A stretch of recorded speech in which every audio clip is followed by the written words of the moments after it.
Hi everyone, we are doing another anatomy of a dick, talking about how we made the show and all the little bits and pieces that went into making it. My name is Jeremy, and we have brought in Joseph. After a few questions on our YouTube comments about how we actually went about modelling Dick, we thought we'd bring in the guy who actually modelled him and talk about the process that we went through. Tell us about how you got involved in the project to begin with, and its very sort of scrappy origins. Well, I met you obviously in the RSP course that we did, and we worked on previous projects before that. And then I guess when the time came for this one, you needed someone to step in, and I had some free time, and you had a little napkin sketch, and I was able to help out with that. A whole bunch of little doodles of Dick. He went through quite a few iterations for a while. He had like just a single eye right in the center, but the feature on all those drawings was always he's going to have two little antennas to give him the dog ear expression, two little arms so he can get about things, and jets on the back. At least from my perspective, when I was getting those sketches together, the whole idea was to make him a product of limitations, because we knew that, we would be having to do a lot of tracking and getting a character to integrate in the scene. By having him floating, we could make up for eye lines that we missed. Yes. And he didn't have to stick perfectly in the scene. He could drift a little bit and it'd be acceptable. So you were handed a whole bunch of napkin sketches, and I think I did a really simple geo build, like he's this size. And you want to talk about how you took a pretty basic bit of geo and turned him into the quite lifelike looking thing that he became. Yeah, sure. Really, the overall design didn't change that much from what you had. The proportions obviously is what you wanted to keep, so that's great. I think the main thing was the extra panels on his arm that we were just discussing, about moving them into more of kind of a thing that slides out of the way so his arms can just fully move. Just because they did feel a little bit like shields that he kind of had on. Because we knew we wanted to be able to fold up. You made that whole sort of like slide out sort of little system so we could seal in sort of nice and flush, but much nicer aesthetic. So. Yeah, definitely. But I think overall the design works so well because it just follows the basic principles of design, and like with the other robots, you have the square mechanical one, which is like robust and tough. You have the sleeker newer ones, form follows function. With Dick, he doesn't really have a function, so he doesn't really have a form. That's why he's just a big ball. But that plays obviously well to what he is. Apart from that, I just say it's more about making it and thinking as if it was a real thing, like adding extra features like little speakers and little grommets and little screws, and like thinking about if this was put together, how would that happen? How would someone assemble it? And like what features would you want? Like a camera so he could see you, a microphone so you could talk to him, a speaker so he could talk back. So really it's just adding those extra features. But there was also some other little details that grounded him quite nicely. Do you want to talk a bit about that back panel, for instance? I mean, that was great. Just straight from the beginning, I was like, what if he just was a computer? I think that was kind of inspired by the robot from Flubber. I always remember there was one moment where it's like plugged into a charging station and it pulls away and it's just like a regular plug. And so I was like, well, why can't Dick just, charge like an iPhone or a computer? Why can't you plug a USB in and like get him to play music or something?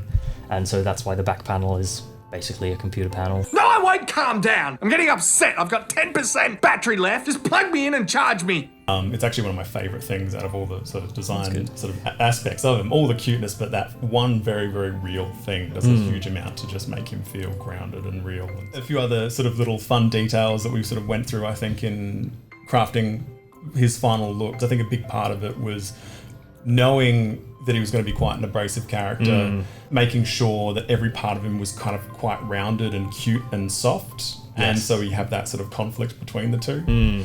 So getting his arms to be small and T-Rexy and useless. And then, sort of making sure he had no hard edges on him at any sort of place. Exactly. Yeah, he had like rubber edges and like little pads on his fingers. Very unlike him. That asset got a lot of mileage in those first 3 shorts that we made. Like he sort of has been taken through a huge amount of content now. But when we moved into season 1 and we were suddenly able to expand the world beyond just like the Lucy and Dick in their apartment together or on an adventure together, we could start seeing other robots. Do you want to talk a little bit about how you went about creating all the sort of additional characters in the background that would become our news presenters and our worker bots and our little personal drones. Yeah, sure, definitely. Bring up the worker bot first, just because that was the one with the most conflict. Just because we finished working on it and then NASA announced their drone. Yeah. That was horrifying. It was like the same design. Awesome as well. It looks exactly the same. So, and obviously theirs is engineered to have a function. So again, ours must be practical in some kind of way. Yeah. But that was also my favorite one to work on. It was very much like a rough worksite toolbox kind of designed one. So that was cool. Had a little hard hat. It's like one of those covers for like a street lamp or something like that. Yeah, and it was fully designed to like you could stack multiple ones on top. Like milk crates. Yes, exactly. Yeah. So that was a lot of fun to work on that one. The news bot as well was probably just like the sleekest, kind of cleanest one. Yeah. Kind of made to look like a uptight person. Well, I remember when I was sketching him out, this is again your design choices then impacting the design choices I was making when I was like doing the initial sketches. It was like, oh, he needs to be snooty, and so let's move his webcam from his forehead to his chest.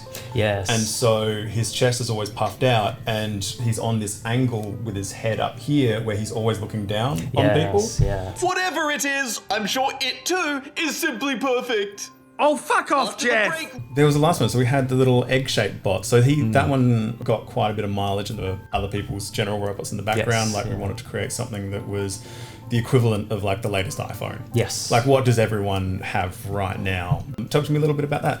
Yeah, I think that's really just a cross between an iPhone and Beats headphones, right? Yeah. Almost kind of like it has headphones on that can move around. And I guess it's just like a better DiC. Yeah. Just even less abrasive, all smooth edges. Like even that panel is just a single neat little plug. Yes. So no longer all the USB slots, just one little input. Yeah. It's like, you can imagine it's fully Wi-Fi connected and like all that. It's It doubles as a Bluetooth speaker if it needs to. Yes. It's the whole shebang. And just does what you want it to. Doesn't have an attitude. You can purchase my new book at all. Oh, toxicity. Purge. We knew that we had to do loads and loads of robots. So tell me about what it was like having to construct these robots on exactly the same design parameters as DiC, because to get through all the animation work, we actually needed to use DiC's animations on all the other robots. Yes. So they're effectively modeled over the top of his skeleton. How was that sort of adapting that design? Yeah, I mean that was interesting, definitely. Their arms always had to be the same distance apart, the same length and all that. But you can kind of cheat it a bit, like with the big presenter waiter bot, because he has such that big form on top, you can't tell that like kind of the inner structure is kind of the same, like his arms are the same and everything. And then you can make the arms like fatter or thinner, and that kind of changes the proportions a bit. Yeah. So that was an interesting challenge, but I think you can't tell, and like it obviously made everyone else's job easier. So it was phenomenal. What I love about that is again operating with limitations, because we had to do X amount of shots in Y amount of time. We couldn't be redoing characters from the start to finish. Is that we semi-intentionally fell ass backwards into this really consistent design aesthetic through the entire show. Yes. Yeah. And that was established all from DiC, and sort of much in the same way that all smartphones adhere now to a very sort of specific structure, irrespective of who they're made by. All the bots also adhere to that well-designed language, so it's got a consistency all through it. I suppose, was there anything else that stood out to you that was an interesting challenge when putting all these together? I guess kind of the mechanics of the folding arms, Yeah. making sure there was enough space in there, and kind of having something up in there, because I knew that some camera shots you would kind of start being able to see up into DiC, and some nice undercarriage shots.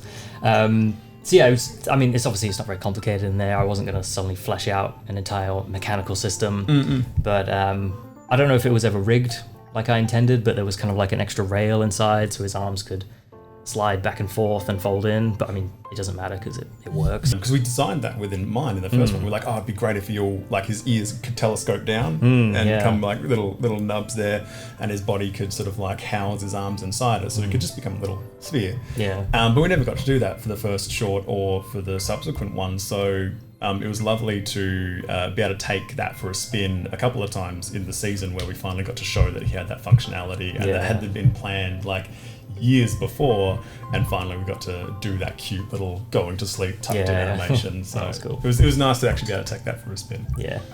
But apart from that, I think it was just a lot of fun to do. Awesome. So Joseph Roberts, everyone, thank you very much. Yeah, cool. Cheers for coming in and having a chat with us, man. That's awesome. That's great. It's good to be here. Yes. Cool. That was really good. Good. Lovely. But yeah, in all seriousness, thank you so much. That's okay.